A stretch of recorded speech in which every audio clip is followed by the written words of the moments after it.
the prophetic words that the Lord has given the both of you, and that's why I love that they're in this book, they're going to give people a whole lot of hope.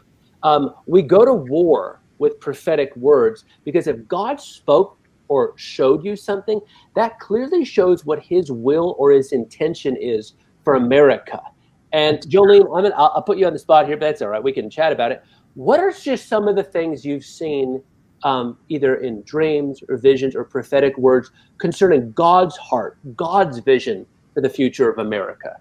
Well, back when the previous administration was here, the Lord began to speak to me about, I was beginning to get discouraged about all the things I saw going into place, like things that would be against the heart of God. And I began to question the Lord and say, Lord, what is going on? Because law after law, abortion laws, things that we thought we should win in prayer were going the wrong way for us. And the Lord began to speak to me. He said, Jolene, don't you think Moses was discouraged in the time when I kept sending him back time and time again to confront Pharaoh? He said, what is going to happen is you got to keep your head up. You have to have hope the entire time because I am leading the enemy down a trail that will take him to the Red Sea where he will have no escape.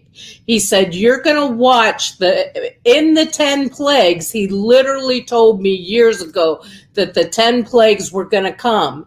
And part of what we were seeing transpire was the Lord drawing the enemy. And at one point he said to me, let the enemy chase you hard. The harder the enemy chases you, the quicker we get to the end game, which is the Red Sea, where the Red Sea will come down on the enemy and we will no longer see our enemy on the shores. So that was always very encouraging to me and always gave me a perspective that I think some people lack, is that God gave me the end game, that he was playing chess with the enemy, but I knew in the end he wins. And that way you can keep your head up and just keep praying through. It was like I could watch the plagues unfold as they came along because I knew what the end game was and what the Lord was doing. He's a very good chess player.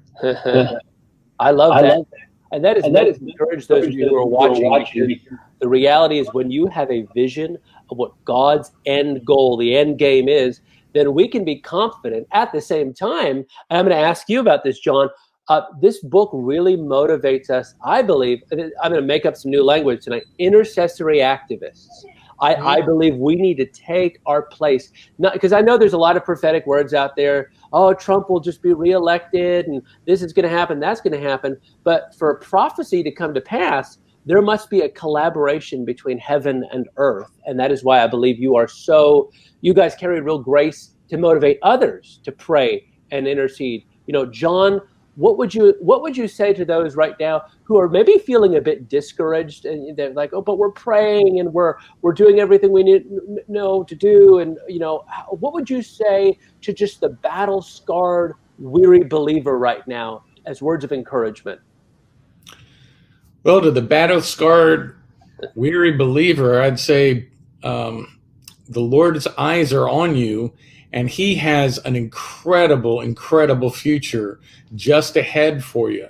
You know, one of the chapters that we wrote is called Forged in the Valley, and we drew a lot of inspiration from George Washington when he was at Valley Forge, because he faced some of the same challenges. He faced down some of the same challenges that we face today. You know, in his case, his troops were threadbare, utterly poor, no provisions or supplies. But people don't understand that even during this time when he decided to train the troops, there was a plague that was going through the camp, and thousands upon thousands of people died. And George Washington still decided to train the troops, push the troops hard. And in the midst of that valley, they became the strongest fighting force known to the world at the time, because they confronted and overcame the strongest force known to the world. And what I would say to you is, if you keep on pressing with Jesus, take a rest, take a break, but if you keep on pressing with Jesus and seek his face, he's going to be utterly faithful to you, and you're going to find how your life has been forged for the better in the valley to prepare you for the next battles so that you can be victorious. The Lord promised us that this decade of the 2020s, some call it the new era, it's a new era of victory. But that means that we have challenges to confront if we're going to receive that victory. That's, I believe, Larry, where the body of Christ is right now.